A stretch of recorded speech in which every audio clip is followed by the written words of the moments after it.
Bueno, muy buenas noches para todos. Muchas gracias por su asistencia a esta séptima y última sesión de la estrategia Aprendiendo con mi tutor del curso Finanzas Corporativas de la maestría en gestión financiera. Esta noche vamos a tocar los temas de estructura de capital de Mobiliani y Miller sin pago de impuestos y la caracterización de la política de pagos. ¿Okay? Voy a compartirles unas diapositivas que he elaborado. Les pediría el favor que me ayuden leyendo algunas de ellas. ¿Okay? Vamos a ir un poco rápido. Igual yo este material se los voy a compartir. Y obviamente cualquier duda o inquietud que tengan, pues me la hacen saber. ¿Okay?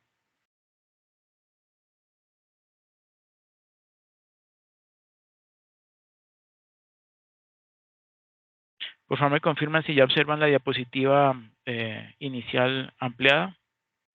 Sí, señor. Ok, muchísimas gracias, Camilo.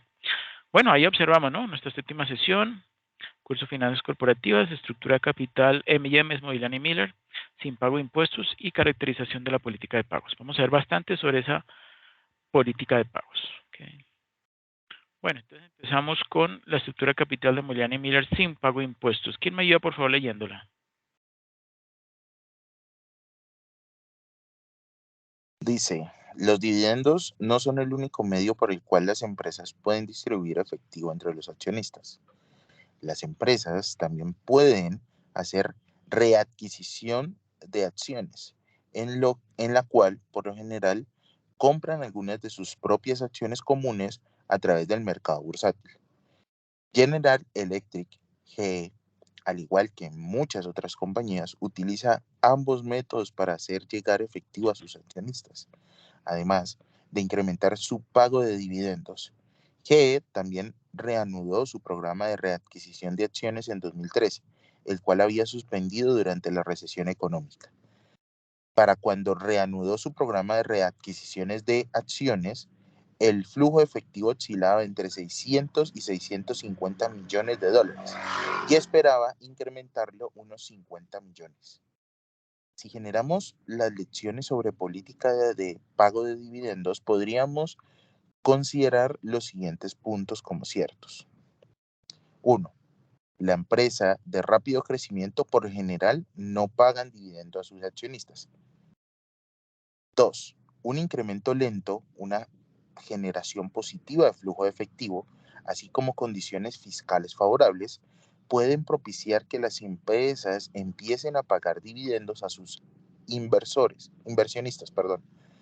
La base de propietarios de la compañía también puede ser un factor importante al momento de tomar la decisión de distribuir el efectivo. 3. El pago de efectivo se puede hacer a través del pago de dividendos o la readquisición de acciones. Muchas compañías utilizan ambos métodos. Hay años en los que se paga más efectivo a través de los dividendos, mientras en otros la readquisición de acciones representa un monto mayor que los dividendos. 4. Cuando las condiciones del negocio son débiles, las empresas están más dispuestas a reducir las adquisiciones de acciones que los dividendos. Tengo Perfecto, una muchas duda con gracias. respecto a esto. Sí, dígame. ¿Cuál es el impacto que se genera en valoración de la empresa en bolsa o valoración de la acción en bolsa cuando las empresas ejecutan este tipo de políticas de readquisición de las acciones? O sea, Se eso suben. incrementa la bursatilidad, ¿cierto? Exacto. Pero en cierta medida no se estaría generando como una esfera alrededor, o Sí, bueno, una burbuja mejor sí. alrededor de la cotización en bolsa. Eso es cierto. No es el libre oferta y demanda lo que está haciendo que suba el precio de las acciones. Es que la cantidad de acciones en el mercado se está reduciendo porque la empresa está readquiriéndolas. ¿Sí? Pero obviamente, ¿cuál es el efecto inmediato? Pues se sube el precio de la acción. ¿Por qué? Porque hay menos acciones en circulación. Y esta jugadita la vienen haciendo las empresas americanas, hace ya 20 años. 20 años o más Mm. y están artificialmente mostrando unas subidas de precios hermosísimas, pero pues en verdad no es el mercado el que está determinando el precio, sino es esa recompra de acciones y recompra de acciones lo que está haciendo que el precio de las acciones suba, ¿no? Ahora, especulando bastante sobre ¿cuál sería el efecto de esa burbuja que se está generando, por ejemplo, donde General Electric hubiese utilizado ese tipo de estrategia? Básicamente, ¿qué podría estar buscando el gerente financiero? Bueno, como usted sabe y lo hemos comentado antes, una empresa que muestra un aumento en los dividendos en forma creciente, pues le da confianza a los inversionistas para que sigan comprando, ¿no? Entonces, ¿qué ocurre? Ellos hacen artificialmente, ¿sí? Digamos, lanzan el anzuelo, ¿sí? y recompran acciones, sube el precio y hasta ahora, gracias a Dios, el mercado o los inversionistas reaccionan y compran más. ¿Por qué? Porque pues va subiendo, ¿sí? Y hay, como lo han venido haciendo en forma reiterada, ¿sí? Pues como quien dice, todo va bien, ¿sí?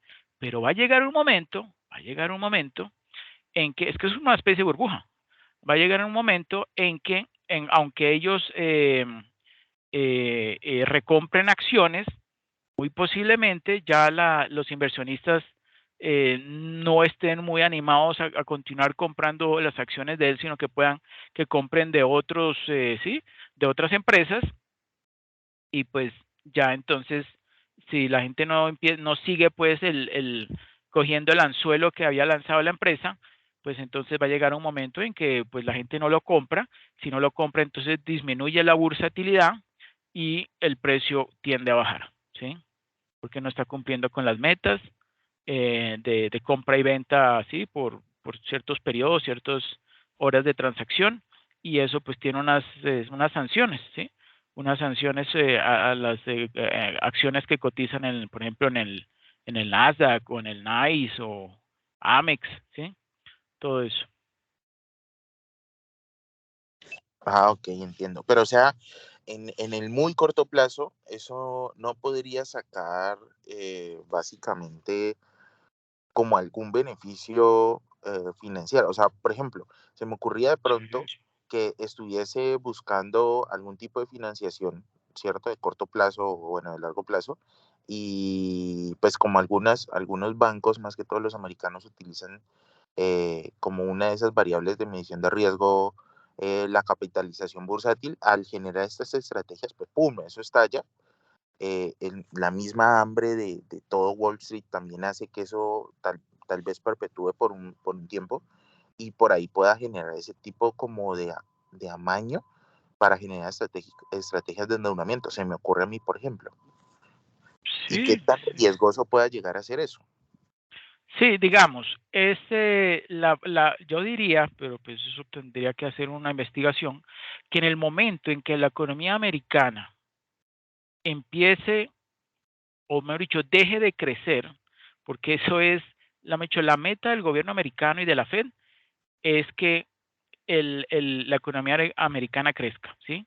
Debido a eso es que estamos con esta inflación y por eso las tasas de interés han subido, pero muy poquito y no tanto, porque es que a la economía americana lo que le interesa es crecer, ¿sí? Si la economía está creciendo, entonces todo este poco de tácticas van a tener buenos resultados. Pero el momento en que la economía americana empiece a decrecer, eso va a tener entonces sus efectos negativos en las acciones, no sé, se puede empeorar aún más la inflación, aumentar más la inflación. Me he dicho, eso va a ser bastante catastrófico en el momento en que la economía americana deje de crecer y se forme sí, me he dicho, no crezca, más bien decrezca, que podría suceder, ¿no? Que podría suceder. Un poco relacionado con lo que usted está diciendo, y bueno, que, mejor dicho, tiene que ver con todo este tema de este tipo de crecimientos y el impacto que pueda llegar a tener la economía colombiana. Esas previsiones que han realizado acá el Ministerio de Hacienda y Crédito Público y por su lado también el Banco de la República y bueno, fundamentalmente las divisiones de deuda pública de las dos entidades, eh, puede ser una señal de por qué la nueva generación de títulos de deuda en Colombia se ha realizado en pesos colombianos y no en dólares. Porque, por ejemplo, el boom del año pasado en septiembre fue que el Estado colombiano sacó bonos soberanos para poder cubrir deuda Sí, enfocada al medio ambiente, los famosos bonos verdes, pero, Ajá. o sea, la situación fundamental fue que esos bonos verdes no los sacó en dólares como normalmente lo hacen todos los países en el mundo, y Mm, más que todo en América Latina, sino que los hizo en pesos colombianos. Entonces puede ujú. ser un poco que estas oficinas o estas divisiones de deuda pública están testeando que eso puede generar pues una mayor volatilidad en el mercado de divisas colombiano, fundamentalmente en el dólar, dado todas estas estructuras que están viendo con Estados Unidos. Pues podría ser, ¿no? Yo creo que de pronto eso es uno de los motivos. Otro de los motivos que también puede ser, ¿sí? Es que el gobierno los emitió en pesos, es que, es que eh, sabe o predice que la tasa de cambio va a estar en el futuro muy elevada, ¿sí? Y entonces si se compromete a pagar en dólares, ¿sí? Digamos a la fecha de maduración, ¿sí? El capital y los cupones, los intereses, pues entonces va a tener que desembolsar más pesos, ¿sí? Por cada dólar, ¿sí? Entonces prefiere manejar la moneda local, ¿sí? Podría ser también ese otro de los motivos, ¿no? El que usted dice también, obviamente, estos son montos muy elevados de dinero y van a afectar la tasa de cambio. Por ejemplo, para no ir tan lejos, lo que pasó ahorita con el grupo Gilinski y las sopas, ¿sí? ¿Se acuerdan hace unas semanas que el dólar bajó a 3.700 algo? ¿Sí? Fue por eso. Fue por una gran cantidad de dólares que estaban entrando al país, entonces superó, ¿sí? La oferta a la demanda y empezó a bajar, bajar, pero después de realizar esas transacciones, pues ¿qué? Otra vez el mercado, pues hizo que el precio volviera a subir, el precio del dólar, ¿sí? Sí, perfecto. Bueno, perfecto. Sí, digamos en nuestra economía colombiana hay factores que, por ejemplo, en la economía americana uno diría, no, pero eso es ínfimo, porque es que el mercado de capitales es muy grande, obviamente, eso es en Estados Unidos, pero nuestro mercado de capitales en Colombia es pequeño, entonces hay unos jugadores que son los que sí pueden o tienen capacidad de influir en las tasas de cambio, ¿sí? En la tasa de cambio, por ejemplo, el dólar, ¿ok? Bueno, o sea que se produce una especie de arbitraje, ¿no? Bueno, perfecto. Entonces continuamos. Aquí, ¿qué observamos? Aquí está la gráfica de GPA, que son ganancias por acción, y dividendos por acción, ¿sí? En el índice Standard Poor's 500, ¿sí? Va desde el año, me parece que es 1926, sí, desde 1926 hasta el 2010, me parece que es, ¿sí? ¿Y qué está mostrando allí? Miren, estas lineecitas de color gris son los momentos de crisis que ha habido, ¿sí? En el mundo. ¿Mm? Miren, por ejemplo, este último gris. Este fue el de la recesión financiera, la crisis financiera del 2008, ¿sí? Miren cómo estaba en un punto muy alto, ¿cierto? Espera un momento. Espera. Mm,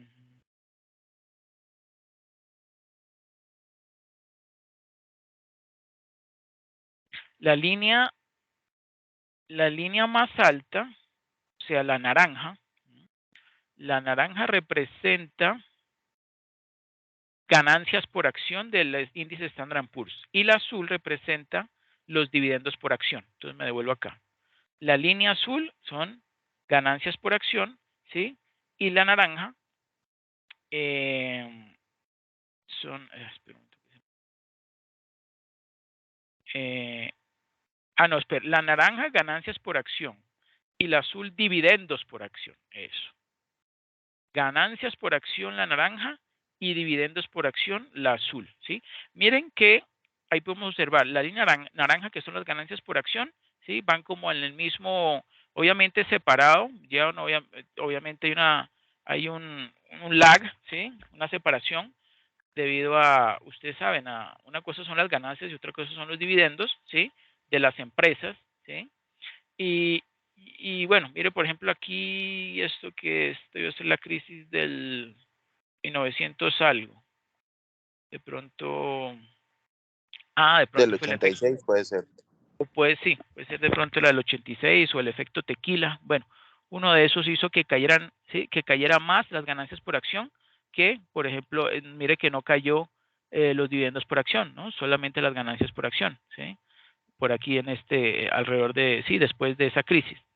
Pero miren, por ejemplo, en la crisis del 2008, cómo las ganancias por acción cayeron, ¿sí?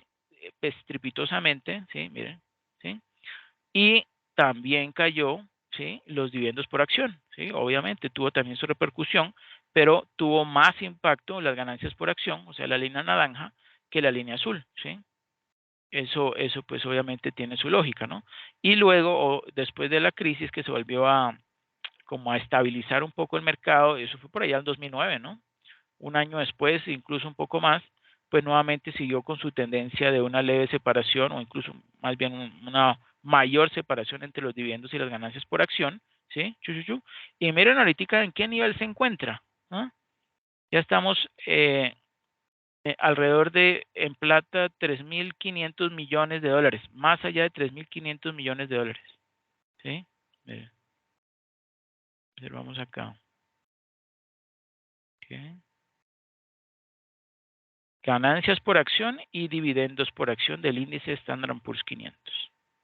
Bueno, ahorita vamos a hacer un análisis sobre esta gráfica, que aquí lo tenemos. Miren, esa figura 1 ilustra tanto las tendencias a largo plazo como los movimientos cíclicos, ¿sí? Porque está por años, ¿no? Relacionados con las ganancias y los dividendos pagados por grandes compañías estadounidenses que forman parte del índice compuesto de las 500 acciones del Standard & Poor's, ¿sí? La figura grafica las ganancias mensuales y el pago de dividendos desde 1926 hasta el primer trimestre del 2020. Yo pensé que era hasta el 2010, hasta el 2020. La línea superior, ¿sí? La naranja, representa las ganancias por acción del índice Standard & Poor's 500, mientras que la línea inferior, o sea, el azul, representa los dividendos por acción. Las barras verticales pues, resaltan los 10 periodos durante los cuales la economía estadounidense estaba en recesión, que lo acabamos de ver. A partir del análisis de la gráfica se aprenden varias cosas. En primer lugar, se puede observar que a largo plazo, tanto la línea de las ganancias, o sea, la naranja, como la de los dividendos, la de azul, ¿sí? Tienden a moverse siguiendo la misma trayectoria. Eso lo acabamos de ver. ¿Qué más? Durante los 94 años mostrados en la figura, o sea, del 26 al 2020, las dos líneas tienden a tener la misma pendiente. No siempre, pero sí, más o menos la misma pendiente, lo que significa que tanto las ganancias como los dividendos crecen a la misma tasa desde una perspectiva a largo plazo. Eso tiene mucho sentido, ya que la empresa paga dividendos a partir de las ganancias, ¿sí? ¿Por qué? Porque si no tiene ganancias, pues que va a repartir dividendos, ¿no? Por lo que para que los dividendos crezcan en el largo plazo, pues también deben hacerlo las ganancias. En segundo lugar, la serie de las ganancias es mucho más volátil. Ojo, las ganancias es mucho más volátil que la de los dividendos. Es decir, la línea que traza las ganancias por acción tiende a brincar, ¿sí? Pero la de los dividendos es más estable, como lo que vimos acá, miren, ¿sí? Miren aquí, por ejemplo, esta caída tan fuerte que tuvo la línea naranja y miren que el azul pues cayó un poco, no tanto, ¿sí? Y luego empezó a crecer y crecer y crecer y crecer. Bien. Bueno,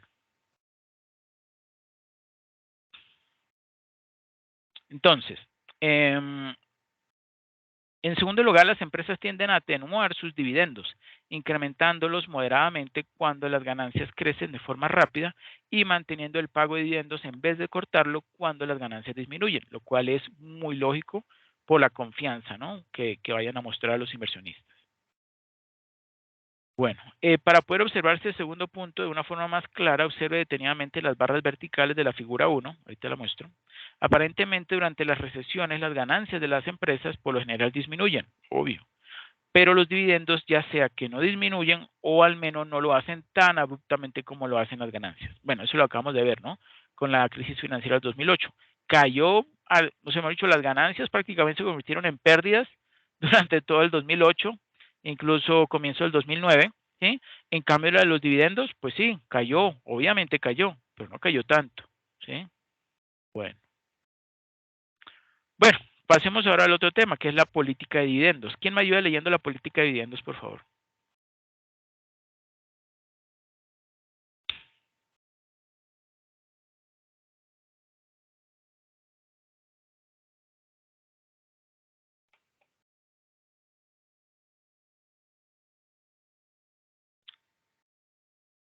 Yo, bro.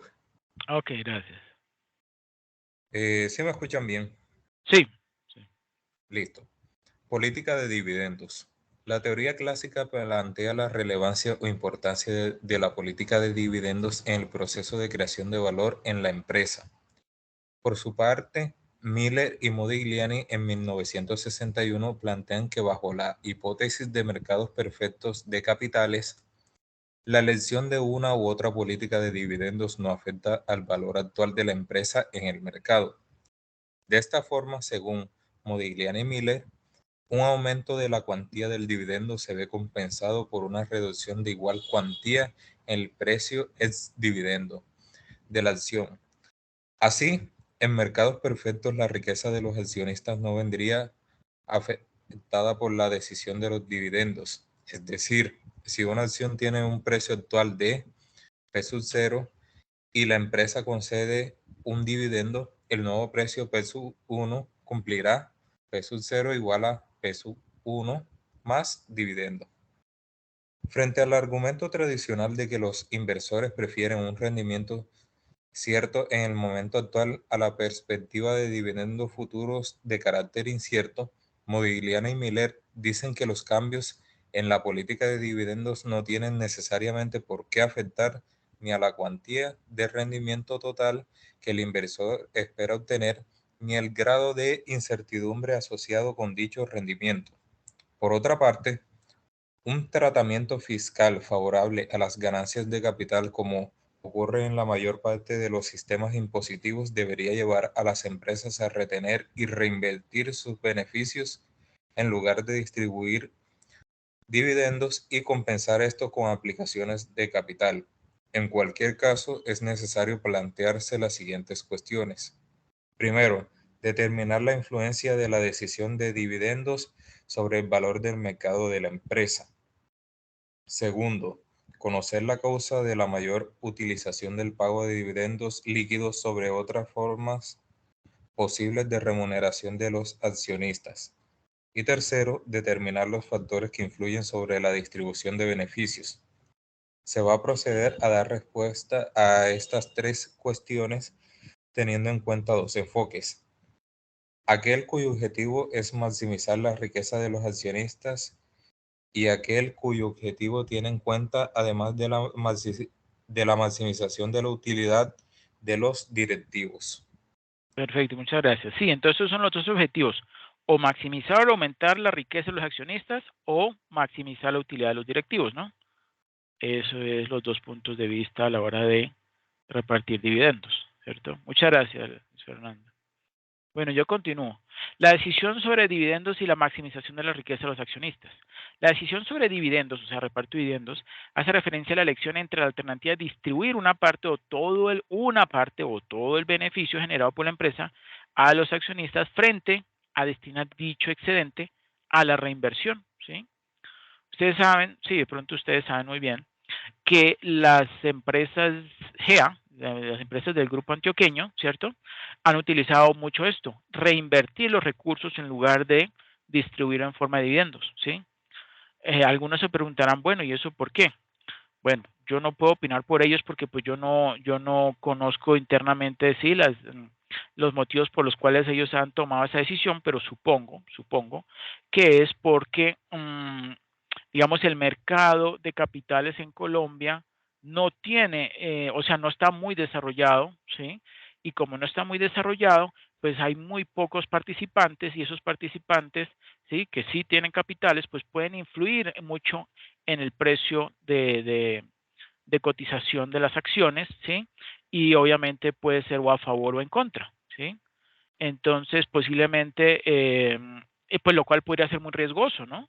Porque podría afectar entonces los estados financieros de las empresas del grupo antioqueño. Entonces ellos me imagino que habrán tomado la decisión de, en lugar de repartirlos, ¿sí? Más bien reinvertir esas ganancias, ¿sí? Así como tomarlo como el GIF, ¿sí? Generación interna de fondos, y con esos recursos, que por cierto no tienen ningún costo, pues entonces aumentar, ¿sí? Su capital, su patrimonio, y, y como van creciendo, pues también pueden eh, ofrecer sus servicios en otros países, ampliar su tamaño, sus instalaciones, etcétera, etcétera, ¿sí? Eso es lo que yo creo que ha sucedido con las empresas del Grupo Antioqueño. Bueno, los modelos para la valoración de acciones sugieren que el valor intrínseco de un título, ¿sí? O valor teórico de mercado, ¿sí?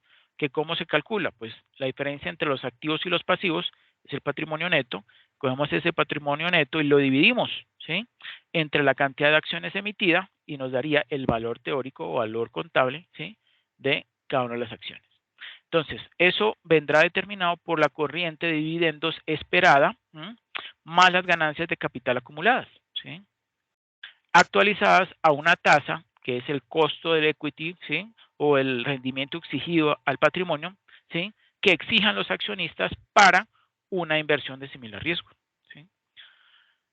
Eso es lo que se espera, ¿no? Que ofrezcan de rendimiento. Las distintas teorías sobre dividendos se plantean si la decisión de reparto de dividendos o de retener beneficios, ¿sí? Afecta al valor de las acciones al influir sobre la tasa de descuento que los accionistas exigen, ¿sí? Para actualizar los beneficios futuros de la empresa, ¿sí? O sea, como ustedes saben, la tasa de descuento, ¿sí? Pues está compuesto de varios elementos, ¿no? Pero, digamos, para una empresa, ¿sí? Una empresa que, por ejemplo, se está financiando su gran mayoría con sus recursos propios, perdón, pues ¿qué va a utilizar como tasa de descuento? Pues el costo, ¿sí? De su equity, de su patrimonio. Ahora, si tiene una combinación de financiamiento de su capital propio y de deuda, pues entonces le convendrá más bien calcular como tasa de descuento, pues un WACC, ¿no? Utilizar un costo, calcular un costo promedio ponderado de capital, ¿cierto? Bueno, entonces, se pueden distinguir dos escuelas de pensamiento, ¿sí? La primera, encabezada por Modigliani y Miller, ¿sí? Ellos argumentan que en mercados perfectos, ¿sí? Que no es nuestro caso, nuestros mercados no son perfectos, la política de dividendos no afecta la riqueza de los accionistas. Es decir, los inversores son indiferentes entre recibir dividendos o beneficios retenidos, por lo que no hay, ¿sí? Una política óptima de dividendos y todas las alternativas son igual de buenas, ¿sí? Y nosotros sabemos que eso no es cierto. Eso no es cierto, ¿sí? La segunda escuela, encabezada por Gordon, ¿sí? Que es el junto con Shapiro, pues son los que plantearon el teorema de crecimiento de los dividendos, ¿no? ¿Se acuerdan? ¿Sí? Ese modelo de crecimiento de los dividendos. Bueno, esa segunda escuela, encabezada por Gordon, argumenta que la política de dividendos sí afecta al valor de la empresa, ¿sí? En este caso, los inversores valoran más una unidad monetaria de dividendos esperados que una unidad monetaria de ganancias de capital esperadas y que se obtendrían a partir de la reinversión de los beneficios retenidos. ¿Ok? Los dividendos y la decisión de inversión en el modelo de Gordon Shapiro. Aquí lo vamos a ver ya con ecuaciones. Si el valor de la empresa en el momento actual es el valor actualizado de todos los dividendos futuros, ello supone que el precio de una acción, ¿cómo se calcula? El PO es el precio de la acción hoy. Corresponde entonces a la sumatoria, este símbolo es la sumatoria, ¿sí? ¿De qué? De los dividendos en el momento T, ¿sí? Supongamos que el T es el de un periodo más adelante, ¿sí? El periodo T, ¿sí? Actualizado porque está dividido entre uno más el costo del equity, ¿sí? El costo del patrimonio elevado, todo eso elevado al momento o periodo de tiempo T, ¿sí? Más que PN, que es el precio, ¿sí? De la acción en el momento N, que pues no sabemos con base en qué, ¿sí? Qué rango de tiempo lo estén analizando, digamos un N, ¿sí? Hipotético, ¿sí? También descontado 1 más KE elevado, ¿sí? Al N, que es el último periodo, ¿sí? Entonces, toda esta sumatoria de los dividendos, ¿sí? Más el precio de la acción al final, ¿sí? Va a ser igual a qué? A la razón o a la división entre el precio del dividendo, ¿sí? Perdón, el dividendo obtenido en el siguiente periodo, ¿sí? El 1, no es el 0, sino el 1, dividido entre el costo del equity, ¿sí? Obviamente, toda vez que n sea, que n tienda, perdón, a infinito, ¿sí? Que el dividendo 1 sea igual al dividendo 2 y que ese dividendo sea igual al dividendo 3, ¿sí? Etcétera, etcétera, hasta el final. O sea, no hay un crecimiento de los dividendos, sino que esos dividendos se mantienen, ¿sí? Estables hasta el final de vida de la empresa, ¿sí? Eso es un modelo, ¿no? Eso es uno de los modelos de Gordon Shapiro. ¿Okay? Entonces, si los dividendos ahora este es otro. Si los dividendos crecen a una tasa G constante, ¿sí? Algo así como un gradiente geométrico, ¿sí? ¿Se acuerdan? Si en lugar de mantenerse ese constante, digamos igual ese dividendo hasta el final y crece periodo tras periodo a una tasa o un porcentaje, ¿sí? Constante, pongamos 3%, ¿sí? 3% va aumentando en cada año, ¿sí? En forma indefinida, ¿sí? A lo largo de la vida ilimitada de la empresa. Entonces eso lo podríamos representar, ¿sí? Como lo que tenemos acá. El precio de la acción hoy es igual a la sumatoria de los dividendos en el instante momento T, descontados o dividido entre 1 más el KE elevado a la T, más el precio de la acción al final, ¿sí? El momento N, ¿sí? Dividido entre 1 más, 1 más KE elevado a la N, que eso es igual a la famosa fórmula dividendo, ¿sí? En el siguiente periodo, periodo 1, dividido, y aquí está la diferencia con respecto al anterior. Ya no es dividido entre KE, sino entre KE menos ese gradiente geométrico, esa G, ¿sí? Ese porcentaje, ¿sí? Y entonces esa diferencia, ¿sí? Entonces va a descontar el valor de ese dividendo y con ello obtendríamos el precio de la acción en el momento de hoy, ¿sí? Toda vez que n tiende a infinito, ¿sí? Y que el dividendo del periodo más adelante, o t más 1, sea igual a el dividendo, ¿sí? En el instante momento t, ¿sí? Multiplicado por 1 más g para todo t. Está al revés, es para todo, ¿sí? Para todo t. Entonces, si en vez de querer calcular el valor de una acción, se quiere calcular el valor de todas las acciones de una empresa, solo hay que multiplicar las expresiones anteriores por el número de acciones que tiene dicha empresa, teniendo en cuenta que B alta representa el beneficio y que el crecimiento sostenible, ¿sí? O sea, la G, ¿sí? O el gradiente, de la empresa viene dado por la proporción de la rentabilidad financiera, que vamos a denominar RFIN, ¿sí? Rentabilidad financiera, que es reinvertida en la empresa, ¿sí? Y la tasa de crecimiento sostenible lo vamos a llamar G. Se calcula multiplicando la tasa de retención de beneficios, o sea, la B minúscula, por la rentabilidad financiera de la empresa de RFIN, y la G va a ser igual, ¿sí? O más bien se va a componer o va a ser igual, ¿sí? A esa tasa B que corresponde a la tasa de retención de beneficio por RFIN, que es la rentabilidad financiera, ¿sí? Esa es una forma de calcular esa G o también denominado crecimiento sostenible, ¿sí? Bueno, por lo que el valor de la empresa, ¿sí? Estará dado por, BO es el valor de la empresa en el momento instante inicial, ¿sí? Va a ser igual a esta ecuación que tenemos aquí. 1 menos B, 1 menos esa tasa de retención de beneficios, multiplicado por la B alta, ¿sí? Que dijimos que la B alta es que el beneficio o la ganancia, dividido entre la diferencia de KE menos G, ¿sí? Igual que como el modelo Gordon. Y eso pues también se puede expresar como 1 menos B multiplicado por B, o se lo dejamos igual, y el denominador pues lo que hacemos es sustituir esa G por B por R fin, ¿no? Esta es la única diferencia que se amplió pues el denominador, ¿sí? Puesto que el coeficiente de retención B se puede considerar independiente del costo del equity, ¿sí? Porque pues así es, ¿no? Esa tasa de retención no, eso es independiente del costo del equity o el rendimiento exigido al capital de esa empresa, ¿sí? Y también es independiente del rendimiento financiero. Entonces, derivando el valor de la empresa con relación a la tasa de retención, ¿sí?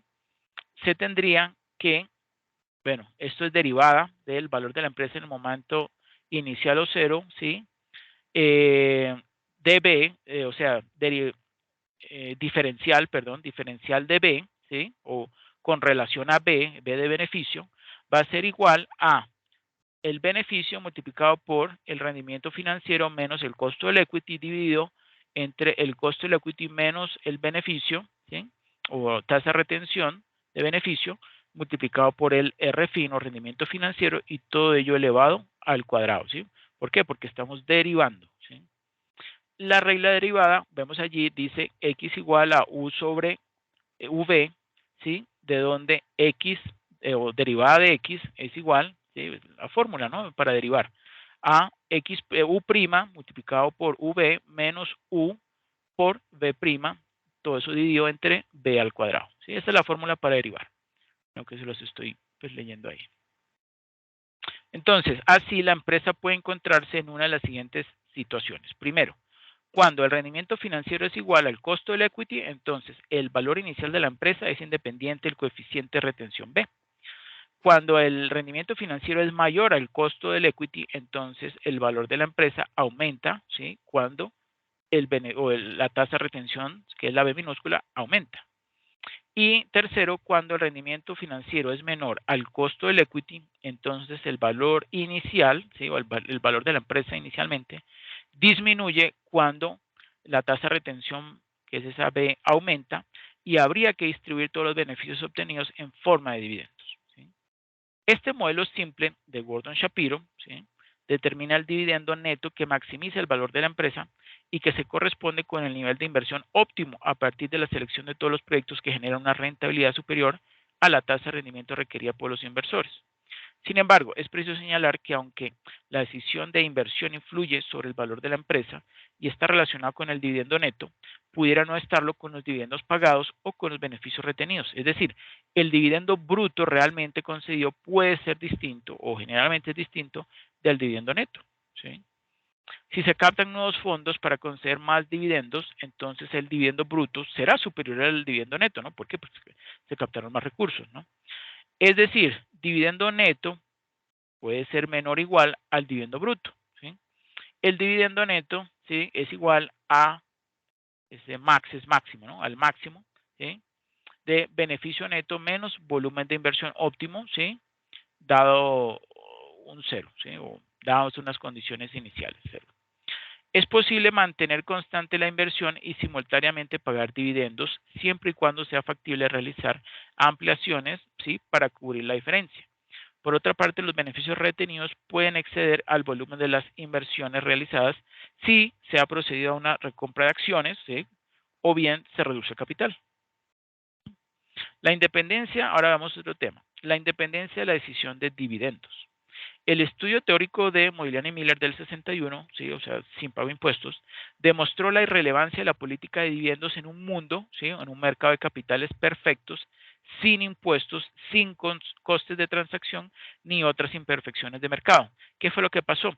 Pues que ya en este modelo ellos dijeron, vea, realmente el mercado no es perfecto. Vamos a considerar unos elementos, ¿sí? Que son más realistas, ¿sí? Y hicieron entonces esa segunda proposición. Entonces, en mercados de capitales perfectos, la decisión de dividendos no afecta al valor de la empresa. Esa es en la de mercados perfectos, ¿sí? Si se supone, ojo, si se supone un comportamiento racional de los inversores, es decir, si se supone que los inversores prefieren más riqueza a menos, como Pambelé, y son indiferentes frente a un aumento de riqueza a través de dividendos versus ganancias de capital, ¿sí? Entonces, Modigliani y Miller demuestra que en dichos mercados la decisión de dividendos no afecta al valor de mercado de la empresa, siempre que no se alteran las decisiones de inversión y financiación. La emisión de nuevas acciones para financiar incrementos de dividendos reducirá el precio de las acciones existentes, ¿sí? En igual cuantía que el incremento del dividendo por acción pagado con fondos procedentes de la venta de acciones, ¿sí? Ello significa que para los accionistas hay un intercambio o un trade-off entre dividendos y ganancias de capital. De esta forma, una vez determinada la decisión de inversión, entonces la decisión de dividendos o de repartir dividendos es irrelevante para el valor de la empresa, es decir, no va a afectar el valor de la empresa. El análisis se realiza sobre la llamada relación básica contable o situación de equilibrio patrimonial, es decir, que los fondos disponibles en el momento T va a ser igual o van a ser igual al empleo o utilización de fondos en ese momento T, ¿sí? Donde, ojo, XT, ¿sí? Más MTPT más la variación de los dividendos en el momento instante T va a ser igual a I, ¿sí? Por, I es la tasa de interés, ¿no? Y por dividendos en el momento o instante T más IT, ¿sí? Más dividendos en el momento T, ¿sí? Y este IT es el producto de la, la, la deuda, ¿sí? O sea, el monto de la deuda por la tasa de interés. Ese es este IT mayúscula, sub T. ¿Okay? Ahora veamos el efecto de las imperfecciones de mercado. Se analiza seguidamente el efecto de cada una de las imperfecciones del mercado sobre la tesis de irrelevancia de los dividendos sobre el valor de la empresa. Las principales imperfecciones atribuibles a los mercados financieros son la existencia de impuestos, ¿sí? La existencia de costos de transacción, la simetría informativa, o sea, la diferencia de información entre quienes manejan la empresa, ¿sí? El gerente general o el gerente financiero y los inversionistas, ¿no? Los costos de agencia, ¿sí? Que ya eso lo hemos visto anteriormente, y los costos de quiebra, ¿sí? Esas imperfecciones alteran la proposición de relevancia inicial de distribución de dividendos, ¿sí? O sea que se vuelve más realista. Veamos exactamente el efecto de los impuestos en el mundo o mercado imperfecto. En la mayoría de los sistemas occidentales, las rentas percibidas por los inversores en forma de dividendos son penalizadas, ¿sí? Fiscalmente sobre las ganancias de capital, ya que estas últimas, ¿sí? O sea, los dividendos, están sometidas a tipos de interés menores. Por eso es que les dan más duro. De esta forma, los inversores deberían penalizar a las empresas cuyas acciones presentan un elevado ratio de reparto de dividendos, ya que al actuar los inversores en términos de rentabilidad después de impuestos, pues exigirán para un riesgo dado rentabilidades antes de impuestos superiores, ¿sí? Además, será preciso analizar también las ventajas fiscales de otras alternativas como la retención de beneficios y la recompra de acciones frente al reparto de dividendos. Incluso cuando el tipo impositivo que grava las ganancias de capital sea igual al de los dividendos, existe una ventaja fiscal para la retención de beneficios por diferirse el pago de impuestos hasta el momento de la venta de las acciones, ¿sí? Entonces ahí resulta mejor que pues, retener los beneficios. Así el inversor paga los mismos impuestos en ambas situaciones, aunque en distintos momentos de tiempo, por lo que los accionistas preferirán ganancias de capital al permitirles diferir el pago de impuestos, ¿sí? Entonces está beneficiando a quienes, ¿sí? A los accionistas. De esta forma, cuando se considera el efecto que produce la existencia de impuestos, pues se ve cuestionada la proposición de irrelevancia de Modigliani y Miller, según la cual los inversores se mostrarán indiferentes ante las políticas de distribución de dividendos de las empresas, ¿sí? Que pues es algo cuestionado. El contraargumento utilizado por Modigliani y Miller para mantener o para sustentar su proposición de irrelevancia, ¿sí? Pues se basa en la existencia de clientelas fiscales, ya que varía el efecto fiscal del pago de dividendos con el tipo del inversor, ¿sí? Como ustedes saben, eso hay una escala, ¿no? Entonces, dependiendo de la escala de ingresos o de ganancias que recibe una empresa, pues paga una determinada tasa, ¿sí? De impuesto. Así, individuos, ojo, individuos de alto nivel de renta, ¿sí? O sea, los cacaos, ¿sí? Pues con dividendos grabados a altos tipos marginales, pues preferirán un escaso o nulo reparto de dividendos, ¿sí? Con la esperanza de obtener mayores ganancias de capital, ¿sí? Sin embargo, para las sociedades exentas de impuestos e individuos de bajo nivel de renta, ¿sí? Como todos nosotros, ¿sí? Los dividendos no estarían penalizados fiscalmente sobre las ganancias de capital. Entonces ahí vemos, ¿sí? Que hay unos objetivos diferentes. Para nosotros, los que ganamos o que recibimos dividendos, pero pues en montos muy bajitos, pues nos llama la atención que o buscamos que la empresa reparta dividendos, ¿no? Pero los grandes capitales, que por cierto son los que toman las decisiones y los que imponen sus puntos de vista por encima de los demás, prefieren es al contrario, ¿sí? Que haya poquito reparto de dividendos y más bien que, como ha venido sucediendo, ¿sí? Más bien que reinviertan esos recursos y ahí entonces ese impuesto pues no les impacta tanto. ¿Ok? ¿Qué opinan ustedes sobre esto? ¿Qué opinan?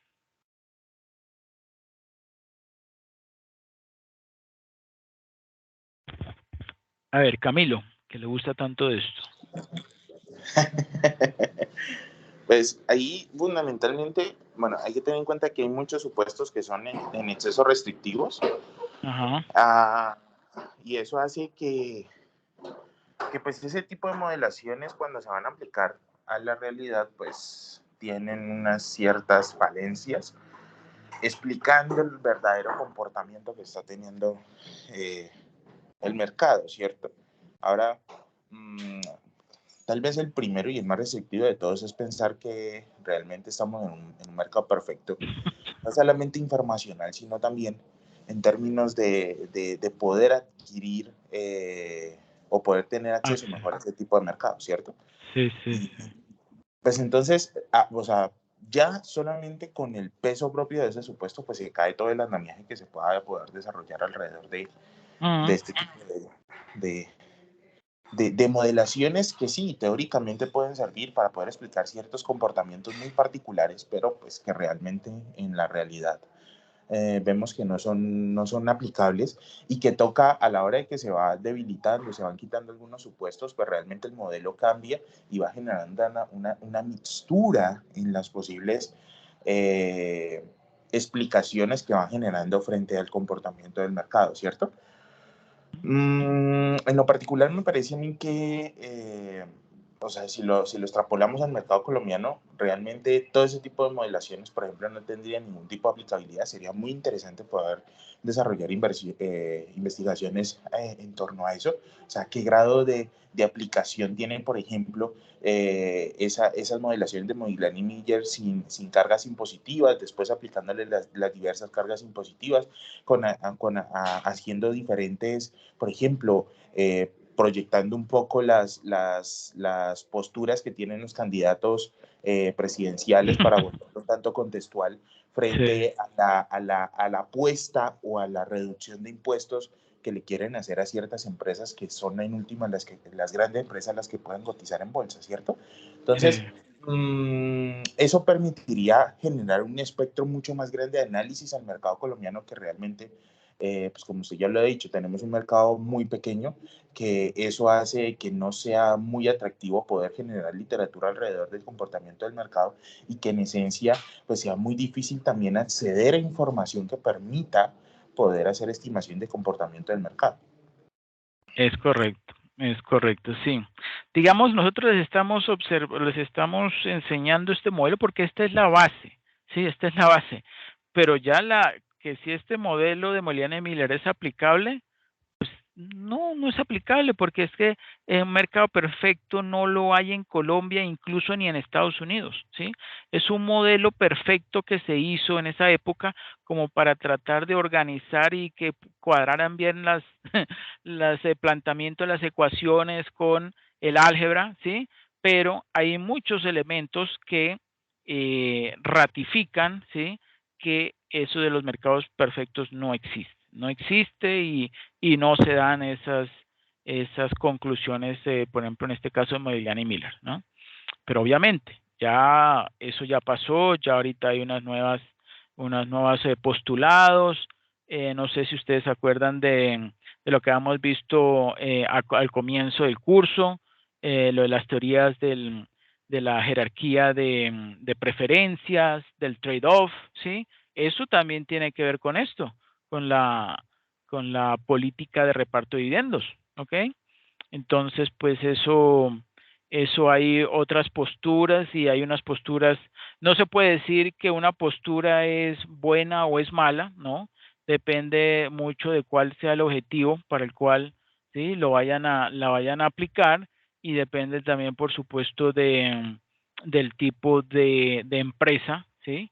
En la cual, y del dueño de la empresa o digamos el origen del capital con el cual o con el que cuenta esa empresa, incluso si se está financiando con recursos propios o con una mezcla entre recursos propios y deuda, ¿no?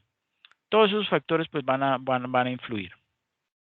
Bueno, continuamos. Por otra parte, las empresas ajustan su política de reparto, ¿sí? Efecto oferta, hasta que en equilibrio el espectro de políticas ofertadas sea tal que cada empresa individual se vea imposibilitada a la hora de influir sobre el precio de sus acciones a través de cambios marginales en la cuantía de los dividendos. Las acciones de empresas con bajos repartos de dividendos deberían ser adquiridas principalmente por inversores con elevados tipos impositivos marginales, ¿sí? Como las de los cacaos, ¿no? Mientras que las acciones de empresas con elevados dividendos deberían ser adquiridas por inversores con bajos tipos marginales, ¿sí? De impuestos, como quienes, como nosotros. La alta estabilidad observada en los repartos de dividendos empresariales facilita la formación de clientelas fiscales al reducir la necesidad de realizar compras y ventas de acciones para pertenecer a la clientela deseada, lo que reduce los costos de transacción. Sin embargo, la explicación del efecto clientelas fiscales representa ciertas limitaciones, ya que cualquier cambio en las rentas gravables del inversor que afecte a su tipo impositivo marginal, ¿sí? Pues le obligará a modificar su cartera de acciones para pertenecer a la clientela fiscal deseada. ¿Okay? Por otra parte, la pertenencia a una clientela fiscal implica renunciar a una clase concreta de acciones y por tanto implica una disminución del potencial de diversificación de esa cartera del inversionista. Ahora veamos costes de transacción y emisión de nuevos títulos. La emisión de nuevos títulos, ¿sí? Como acciones, implica la necesidad de incurrir en costos al realizar transacciones en los mercados financieros. Esos costos de lanzamiento incluyen los costos de seguro, publicidad, consumo de tiempo, entre otros. Podría argumentarse que sería más barato reducir los dividendos hasta que los fondos retenidos cubrieran las necesidades financieras de la empresa en cuanto a fondos propios se refiere. Ello supone, primero, acudir a la emisión de nuevas acciones solo cuando los beneficios generados y retenidos no fueran suficientes para financiar la política de inversión. Segundo, emitir nuevas acciones a un precio inferior al de mercado.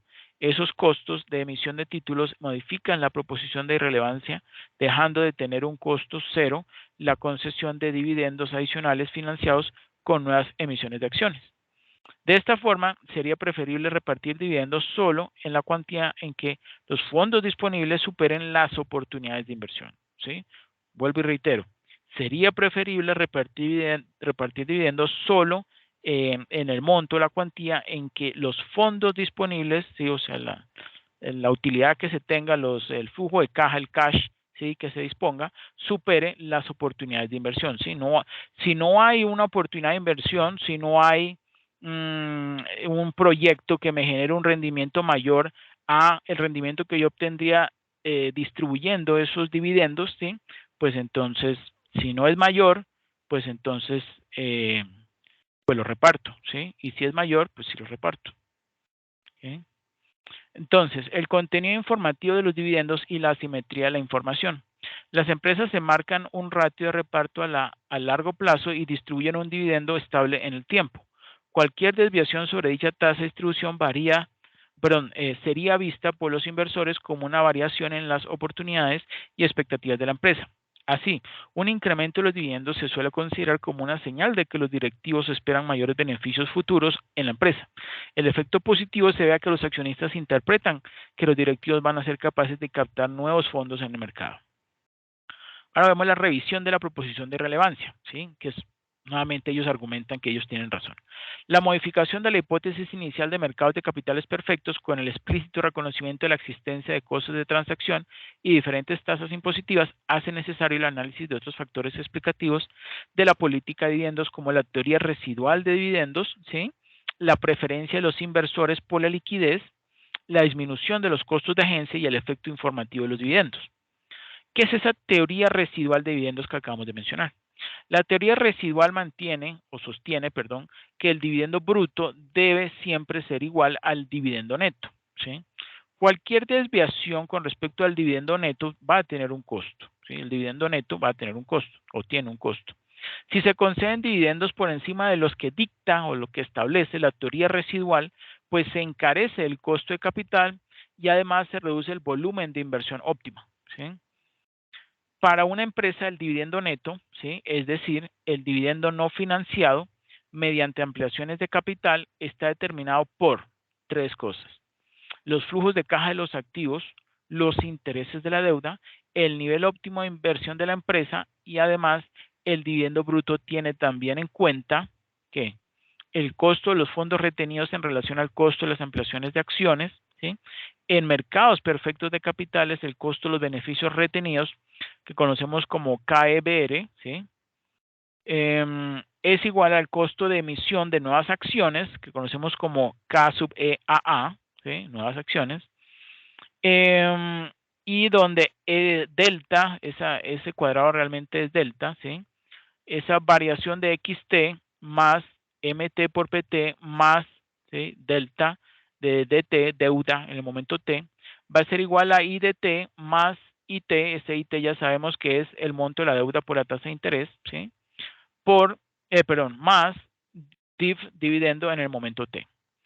Si las oportunidades de inversión se recogen en la curva de eficiencia marginal de las inversiones, ¿sí?, que tiene pendiente negativa para reflejar la realización prioritaria de aquellas inversiones con una mayor rentabilidad, pues el nivel óptimo de inversión es aquel en el que la EMI, bueno, ¿el EMI qué es? Es este mismo eficiencia marginal de las inversiones, ¿no? Eficiencia marginal de las inversiones, ¿sí? Entonces, el nivel óptimo de inversión es aquel en el que la eficiencia marginal de las inversiones iguala al costo capital marginal. La teoría residual implica que el dividendo neto es una función de los flujos de caja de los activos, de los intereses de la deuda que tiene que financiar la empresa y del volumen óptimo de inversión en nuevos activos. Es decir, bueno, la explicación ahí algebraica. Ejemplo, supongamos que una empresa financiada en un 50% con deuda y un 50% con fondos propios, ¿sí?, o sea, mitad y mitad. Entonces, bueno, suponiendo que esa empresa tiene esa forma de financiamiento, ¿sí?, supongamos que XT, ¿sí?, es igual a 100 y que IDT, o sea, la tasa que cobra esos terceros por el monto de esa deuda, ¿sí?, es igual a 20. Entonces, vamos a plantear los dividendos netos que derivan de dos niveles de inversión óptimos distintos, ¿sí? Miren que tenemos acá. Cuando una empresa quiere distribuir efectivo entre los accionistas, puede ya sea pagar dividendos o readquirir acciones en circulación, ¿sí? Esta figura 2 que está mostrando, pues la historia de pagos de la empresa Procter & Gamble, ¿sí?, desde el 1956 hasta el 2012, ¿cierto? ¿Qué significa eso? ¿Qué está mostrando el eje de las Y? Está mostrando los dividendos por acción, ¿cierto? Y dice ahí entre paréntesis, ajustados por fraccionamiento, ¿sí? O sea, tiempo versus dividendos por acción. Y miren que tiene una pendiente positiva creciente, ¿no? Y con una mayor, digamos, una mayor, ¿cómo se llama? Una tendencia más fuerte o alcista, ¿sí? Específicamente, miren, como desde el 2010, del 2010 hasta el 2012, ¿sí? Mire que la pendiente aumenta en gran medida. ¿Sí?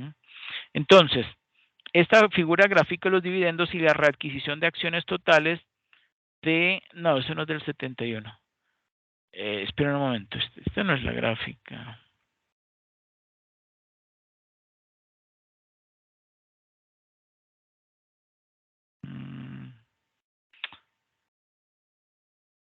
Bueno, lo que pasa es que empieza a mostrar aquí desde el año 71, ¿sí? Porque aquí el 56 al 71 estaba casi igual a 0, ¿no? En cambio, en el 71 ya empieza a estar por encimita y así sigue creciendo, ¿sí? Sigue como con una tendencia mayor, ¿sí? Entonces, por eso dice, un rápido vistazo de la figura revela que en la década del 70, ¿sí?, de aquí, ¿sí?, el 70, la readquisición de acciones tuvo un papel relativamente menos importante en las prácticas de pagos de efectivo de las empresas, ¿sí? Pues comparado con los últimos, ¿sí?, del 98 para acá, ¿sí? La readquisición de acciones tuvo un papel relativamente menos importante en las prácticas de pagos de efectivo de las empresas. En 1971, por ejemplo, los dividendos totales sumaron 21.000 millones, ¿sí? 21.000 millones de dólares, mientras que la readquisición de acciones en ese mismo año fue de tan solo 1.100 millones. ¿Sí? En la década de 1980, ¿sí?, o sea, como por acá,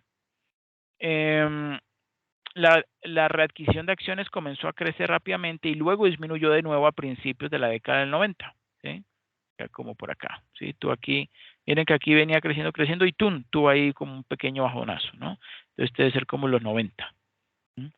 En 1998, o sea, acá, ¿sí?, el valor total de la readquisición de acciones opacó en un principio el pago total de dividendos. Ese año las empresas pagaron 175.000 millones de dólares en dividendos, pero readquirieron acciones por un equivalente a 185.000 millones. O sea que readquirieron más, ¿sí?, de lo que pagaron. La readquisición de acciones continuó sacando ventaja a los dividendos durante 3 de los siguientes 13 años, llegando al punto más alto en el 2007, que se debe ser como por acá, ¿sí? 2007, con 677 mil millones de dólares. ¿Ok? Bueno. Historia de pago de dividendos de Procter & Gamble. Pocas compañías han tenido logros en el pago de dividendos como el gigante de productos de consumo Procter & Gamble, ¿sí? Procter & Gamble ha pagado dividendos cada año durante más de un siglo y desde el 56 hasta el 2012 estos se incrementaron pues año tras año, ¿sí? Como lo vemos allí. Mientras, ojo con lo siguiente, mientras que los dividendos totales se incrementan ligeramente con el tiempo, ¿sí? En esta figura, bueno, realmente no es la 14 sino la 3, pero lo corregimos.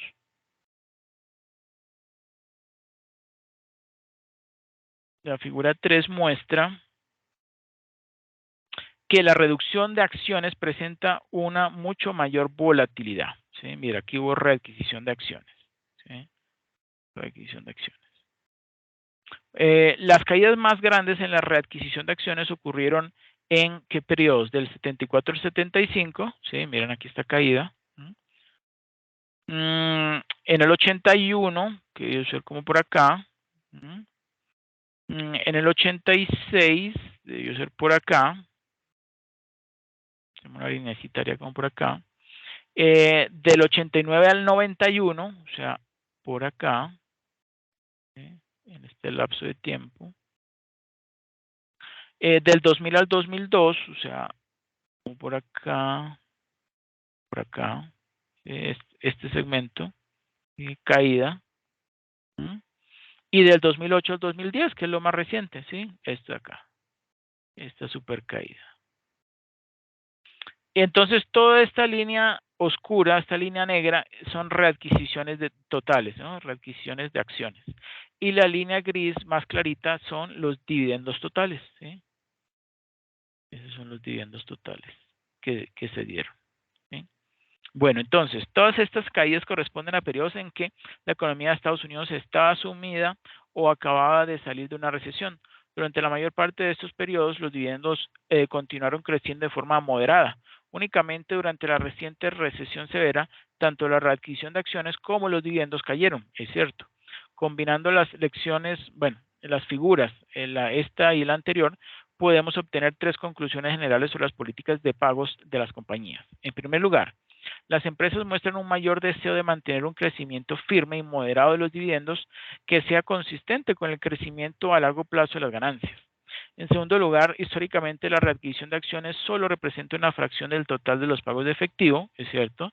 Y en tercer lugar, cuando las ganancias fluctúan, las empresas ajustan sus pagos al corto plazo, principalmente ajustando la readquisición de acciones, ¿sí? En vez de los dividendos, en vez del reparto de dividendos, cortando la readquisición durante ¿sí? Cuando ocurre por ejemplo, después de la crisis financiera mundial, ¿sí? Entonces se corta esa readquisición o ya no hay plata para readquirir acciones, ¿sí? Durante las recesiones e incrementándola rápidamente durante las expansiones económicas, ¿sí? O sea, en buenos momentos, ¿qué es bueno para ellos, para las empresas? Pues recomprar acciones, ¿sí? Cuando hay plata, cuando estamos en una situación de la economía en expansión, ¿sí? Y al contrario, cuando no hay una contracción o después de una crisis financiera como ahorita la del 2008, pues obviamente como no hay plata para recomprar, pues nada, ahí sí toca que pagar dividendos. ¿Sí? Bueno, ¿cómo es la mecánica de las políticas de pagos? Bueno, durante las juntas trimestrales o semestrales, el consejo directivo de las empresas decide si van a pagar dividendos, así como la cantidad a pagar. Si la empresa ya tiene un presente de pago de dividendos, la decisión que tiene que tomar el consejo de manera normal se limita a si van a mantener el monto o lo van a aumentar. Y esa decisión se basa principalmente en el desempeño reciente de la empresa, así como en su posibilidad de generar flujos de efectivo en el futuro. El consejo, ¿sí?, no suele cortar el pago de dividendos a menos que consideren que está en riesgo la posibilidad que tiene la empresa de generar flujos de efectivo en el futuro. Esta figura 4, ¿sí?, muestra el número de empresas del sector industrial de Estados Unidos que aumentaron, disminuyeron o mantuvieron su pago de dividendos año con año, desde el 81 hasta el 2011, ¿sí? Bueno, sería el 99 más bien, ¿sí? Del 99 al 2011. Es claro que el número de empresas que aumentaron su pago de dividendos es mucho mayor que las empresas que lo cortaron en muchos de esos años. Cuando la economía es fuerte, o hemos dicho cuando está en expansión, como lo fue del 2003 al 2006, ¿sí? ¿Se acuerdan? El número de empresas que aumentaron sus dividendos en relación con las que lo detuvieron presenta una relación de 10 a 1, o sea, todos estaban, ¿qué? Pagando dividendos, e incluso mayor. Sin embargo, una muestra de la severidad de la más reciente recesión, o sea, el 2008 para acá, ¿sí? Acá, fue en el 2009, ¿sí? O sea, acá, 2009. Esta relación fue solamente de 1.5 a 1. ¿Okay? Ese año, 401 empresas públicas del sector industrial estadounidense aumentaron sus dividendos, mientras que 266 lo detuvieron o los detuvieron, es decir, no repartieron dividendos. En esa misma figura 4 se muestra claramente que las empresas prefieren incrementar los dividendos en vez de disminuirlos, pero lo que resulta más evidente es que estas prefieren mantener los niveles de pago de dividendos establecidos. En un año promedio, 79% de las empresas estadounidenses decidieron mantener el nivel de pago de dividendos del año anterior, mientras que el 96% evitó disminuirlos. Aunque algunas empresas optarán por aumentar su pago de dividendos, el objetivo principal de prácticamente todas las empresas es hacer lo necesario para no tener que suspender el pago de dividendos. ¿Por qué? Porque eso va a hacer que, ¿qué? Si dejan de pagar dividendos, la empresa no le va a llamar la atención, no va a atraer a los inversionistas, entonces se va a comprar menos, se va a vender menos, y si se le baja la bursátilidad, pues su precio empezará a bajar, ¿sí? Y si su precio baja, pues la capitalización bursátil de la empresa también baja, ¿sí? Procedimiento para el pago de dividendos en efectivo. Cuando los directivos de una empresa declaran un pago de dividendos, emiten un estatuto indicando la cantidad de dividendos que serán pagados y fijando 3 fechas importantes: la fecha de registro, la fecha de exdividendo y la fecha de pago, ¿sí? Todas las personas cuyos nombres estén registrados como accionistas en la fecha de registro recibirán dividendos. A estos accionistas a menudo se les conoce como titulares del registro. Debido al tiempo que se necesita para hacer actualizaciones en el libro de registros, cuando se comercializa una acción, esta se comienza a vender ex dividendo, ojo, ex dividendo, ¿sí? 2 días hábiles anteriores a su registro. 2 días anteriores a su registro. Las compras de una acción durante la fecha ex dividendo, si estamos, digamos, 2 días antes de que repartan dividendos, alguien va y compra la acción, ¿cierto? También conocido como fecha sin dividendos, ex dividendo es sin dividendos, pues no reciben el dividendo correspondiente.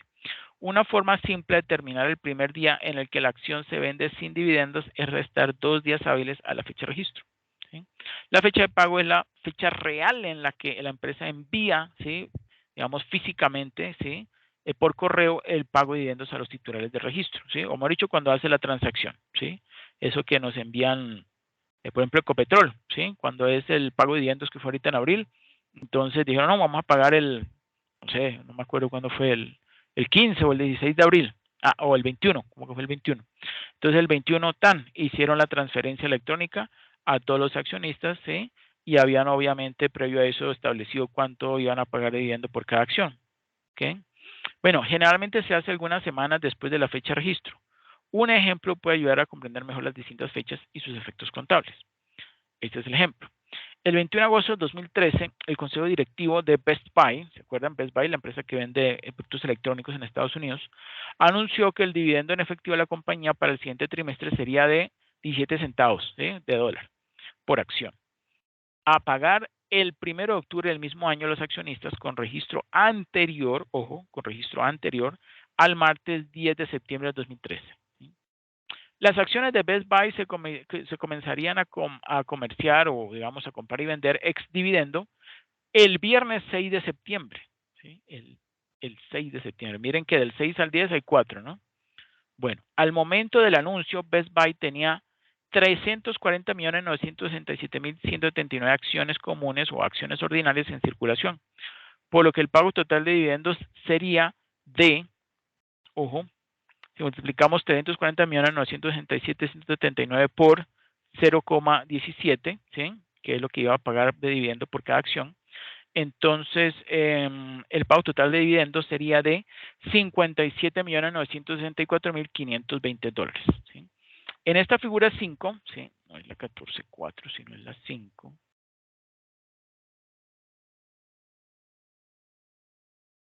En esa figura 5, Se muestra una línea de tiempo con los datos clave relativos a los dividendos de Best Buy.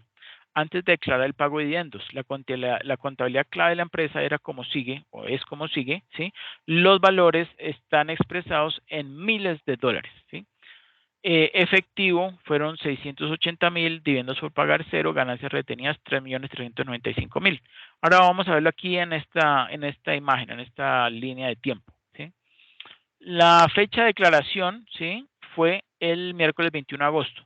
Dice allí, el Consejo Directivo declara un dividendo de 17 centavos de dólar por acción, pagable a los titulares del registro el martes, ¿sí?, o hasta el martes 10 de septiembre, que sería pagadera para, ¿sí?, el 1 de octubre. ¿Sí? O sea que hay unos días entre las fechas, ¿sí?, de pago y realmente cuando lo realizan, ¿no? Luego, la fecha ex dividendo, ¿sí? Esto se anunció el 21 de agosto, pero entonces la fecha ex dividendo empezó ¿cuándo? 4 días antes, el 6 de septiembre, ¿sí?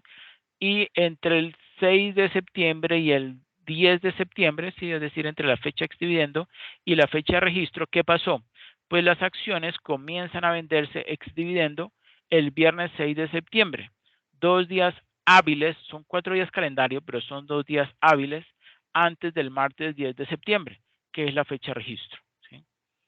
Y por último, ¿qué pasó el 1 de octubre? ¿Sí? Que fue la fecha de pago. Pues los cheques o bueno, las transacciones electrónicas de esos 17 centavos de dólar por cada acción se enviaron, ¿sí?, ya no es por correo, sino electrónicamente, ¿sí?, el martes 1 de octubre a todos los accionistas, ¿sí?, titulares del registro, ¿sí?, que aparecían allí el martes 10 de septiembre, ¿sí?, aquí en esta fecha de registro.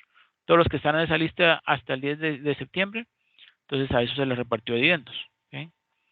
Bueno, apalancamiento. El término apalancamiento se refiere a los efectos que tienen los costos fijos sobre los rendimientos ganados por los accionistas.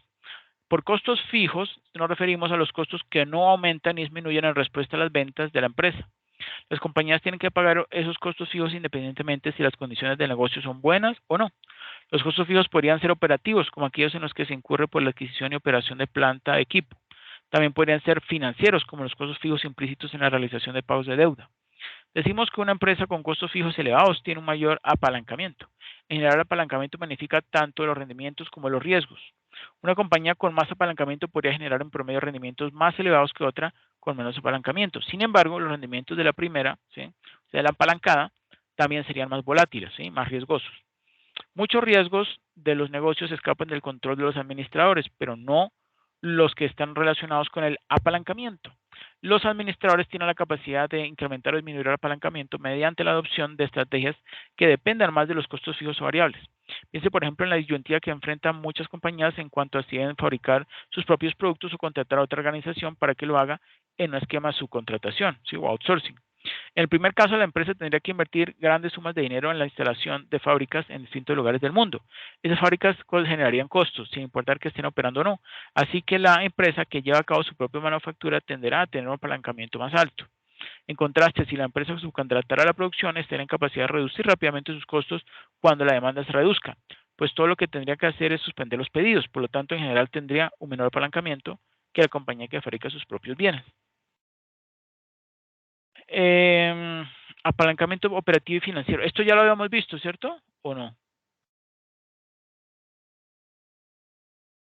Sí, me parece que esto ya lo habíamos visto. Sí, ese Sí, tema señor. Ok. punto de equilibrio también. Punto de equilibrio, ¿cierto? Ujú. Bueno, eso sería todo. Veamos las conclusiones. ¿Quién me ayuda leyendo las conclusiones? Las dos primeras.